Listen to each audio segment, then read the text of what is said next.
अस्सलामु अलैकुम वरहमतुल्लाहि वबरकातुह।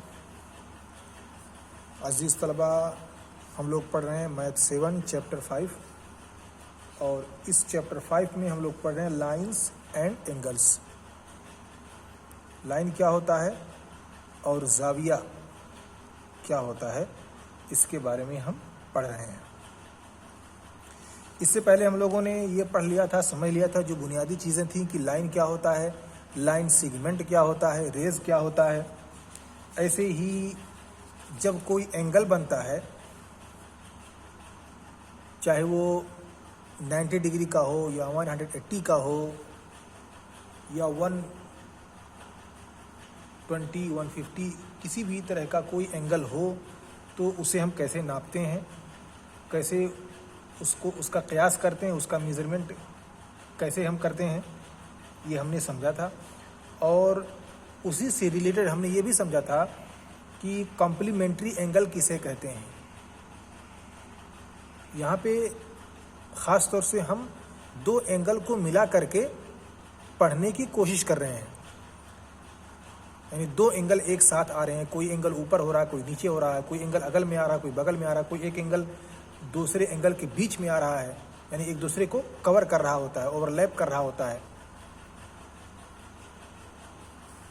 तो उसी से रिलेटेड हमने एक चीज़ पढ़ा था, कॉम्प्लीमेंट्री एंगल, और दूसरा सप्लीमेंट्री एंगल। कॉम्प्लीमेंट्री एंगल के अंदर हमने ये सीखा था कि जब दो एंगल मिल करके 190 सिर्फ 90 डिग्री का एंगल बनाते हैं तो हम उसे कॉम्प्लीमेंट्री एंगल कहते हैं। दो एंगल मिल करके कितना बनाते हैं, 90 डिग्री का एंगल, तो हम उसे क्या कहते हैं, कॉम्प्लीमेंट्री एंगल।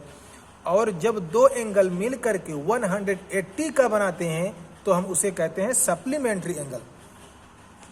ठीक है, इस चीज़ को हमने समझा था। ऐसे ही हमने उसके साथ ये भी पढ़ा था कि एक होता है एडजेसेंट एंगल।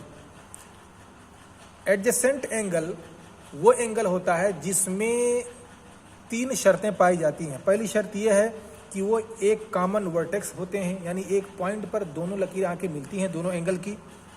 दूसरे, उन दोनों के बीच में एक कॉमन आर्म होता है, एक कॉमन लकीर होती है जो उन दोनों के एंगल बनाने में सहायता करती है।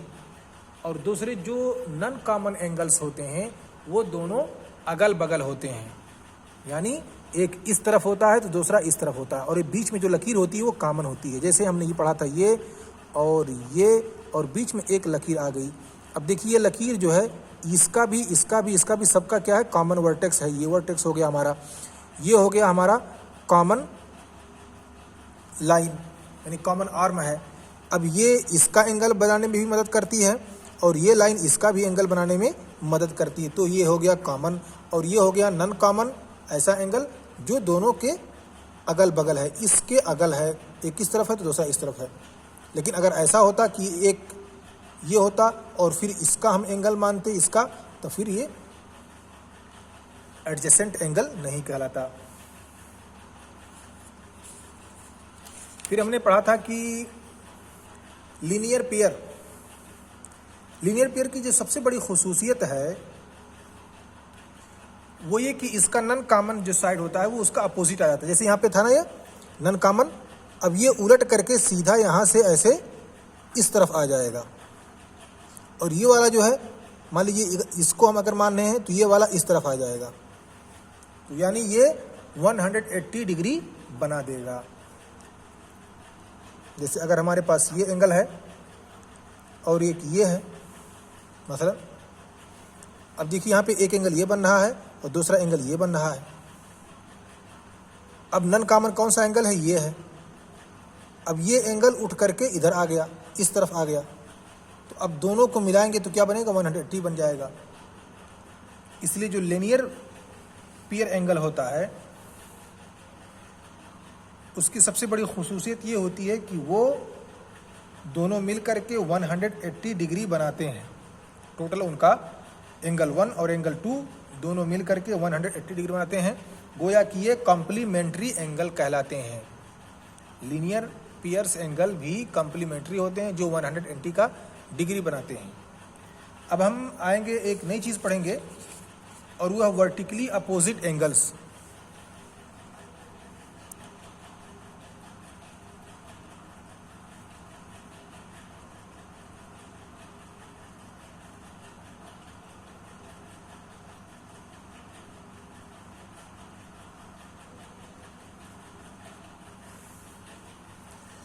वर्टिकल का मतलब होता है रस्सी, यानी ऊपर इस तरह की लकीर। अगर कोई लकीर आपने इस तरह की देखी तो ये क्या कहलाती है? वर्टिकल कहलाती है,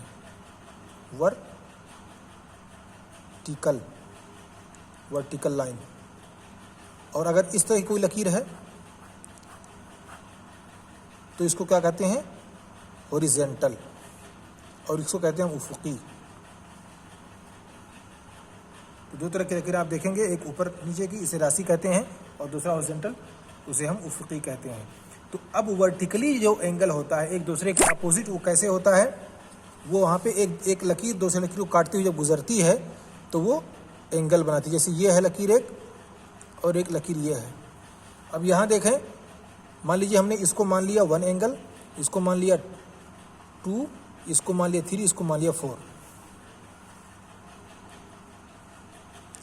अब यहाँ देखो 1 एंगल जो है वो 3 के बराबर है और उसका अपोजिट है, तो ये एंगल 1, एंगल 2, एंगल 3 ये दोनों बराबर हैं। ऐसे ही एंगल 2 और एंगल 4 ये दोनों बराबर हैं। अब इसको मान लीजिए अगर आपने इस एंगल में थोड़ी सी तब्दील यदि इसको छोटा कर दिया, तो जब ये छोटा करेंगे तो ये भी छोटा हो जाएगा। यानी जैसे ये है और ये है, देखिए छोटा हो गया, तो ये भी छोटा हो गया, उसका ये बड़ा हो गया। तो एक को हम जो छोटा करेंगे, दूसरा उसके साइड में जो होगा वो बगल होगा, उससे बड़ा होगा, लेकिन उसका जो अपोजिट होगा वो सेम वैसे ही होगा, उसी के बराबर होगा। इसलिए इसको कहते हैं वर्टिकली अपोजिट एंगल। और ये एंगल आप मुख्तलिफ जगहों पे देखेंगे। जैसे ये एंगल आप देखेंगे, आपके पास कैंची हो तो कैंची इस तरह से होती है, ऐसे हम काटते हैं कोई चीज़।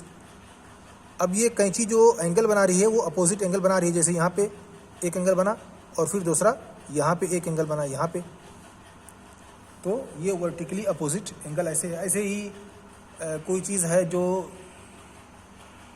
एक दूसरे को काट रही हो तो भी अपोजिट एंगल बनाती है। तो जो बात यहाँ पे पॉइंट समझने की है वो ये कि एंगल 1 जो है वो एंगल 3 के बराबर है, और एंगल 2 जो है वो एंगल 4 के बराबर है। एंगल 3 को हम छोटा करेंगे तो ये भी छोटा होगा, एंगल 2 को हम छोटा करेंगे तो 3 भी छोटा होगा, लेकिन उसके मुकाबिल में एंगल 4 और एंगल 2 दोनों आपस में बड़े होंगे, लेकिन हमेशा ये बराबर रहेंगे। तो ये भी बराबर रहेंगे हमेशा, ये भी बराबर रहेंगे। यही पॉइंट है इसमें समझने की। ऐसे ही आप देखें, ये है, इसको आपने छोटा किया तो ऐसे बन गया, इसको आपने बड़ा किया तो ऐसे बन गया। ये एंगल दोनों बराबर हैं, और ये एंगल ये दोनों बराबर हैं। ठीक है। अब आइए हम एक एग्जांपल लेते हैं और उसके ज़रिए से हम adjacent angle, vertically opposite angle और इसी तरह से पियर एंगल को समझने की कोशिश करते हैं। मिसाल के तौर पर हमारे पास एक लकीर है कुछ इस तरह से, इसको हमने रखा, इसका नाम O, और इसको बना दिया A, और इसको कर दिया B, और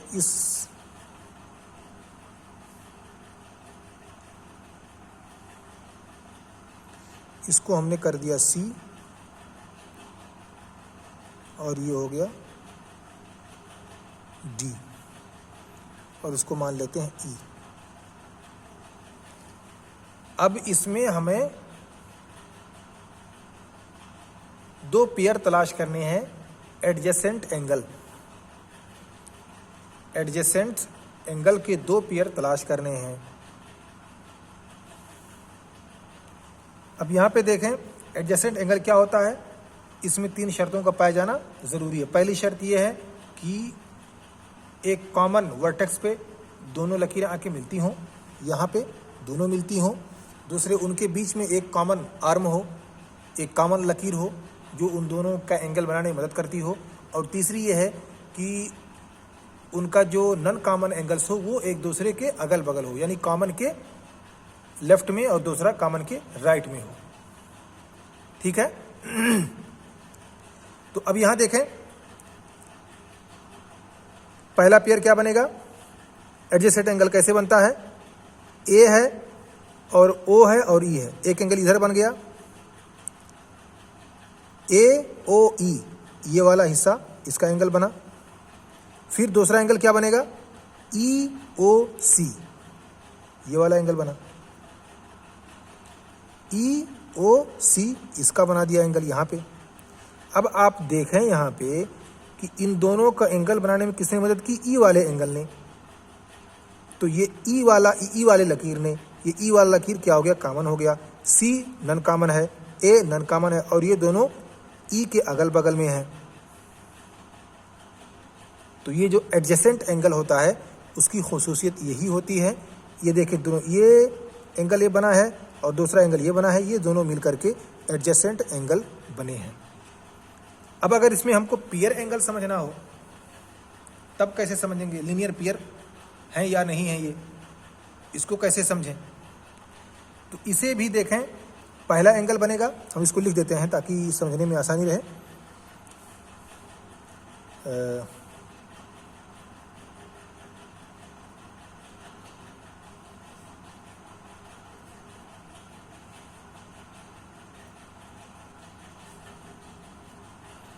पहला है ए ओ ई और उसके साथ दूसरा है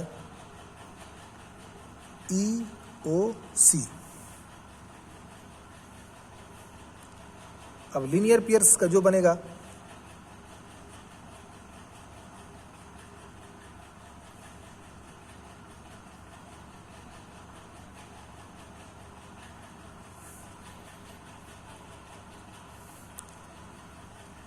वो बनेगा, देखिए पहले यहाँ ए है, पहले हम एंगल बनाएंगे ए ओ ई का। ए ओ ई का ये एंगल बना एक, यहाँ से लेकर के इसका एक एंगल बना ऐसे, ठीक है। ए ओ ई का, तो मान लें ए ओ ई।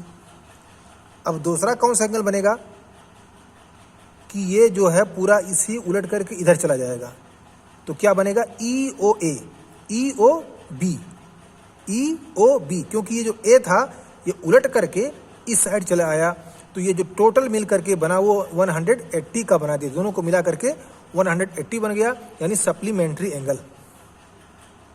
सप्लीमेंट्री एंगल या 180 एंगल या लीनियर पियर, ये सब एक ही चीज़ के दो दो अलग अलग नाम हैं। अब यहाँ देखें ए था, ए ओ ई हमने बनाया, और जब हमने उसका पेयर बनाया तो इसी वाले ए वाले लकीर को उलट करके इस साइड कर दिया, तो ये हो गया ओ बी, ई ओ बी। ये वाली लकीर जो थी वो गोया कि इस तरफ आ गई और वो पहले से वहाँ मौजूद है बी, तो ये हो जाएगा ई ओ बी, यहाँ से यहाँ। तो एक एंगल ये वाला, इतना पूरा टोटल मिला के, और दूसरा एंगल ये वाला, और दोनों मिलकर के बन गया 180 डिग्री का एंगल। और यही सप्लीमेंट्री है और लीनियर पियर है, या 180 एंगल का दोनों मिलाकर के 180 एंगल बना है। तो आज के दर्स में अब इतना ही। अगले दर्स में इंशाल्लाह हम कुछ एक्सरसाइज करेंगे, और अगर वक्त रहा तो फिर आगे कुछ सबक भी पढ़ेंगे।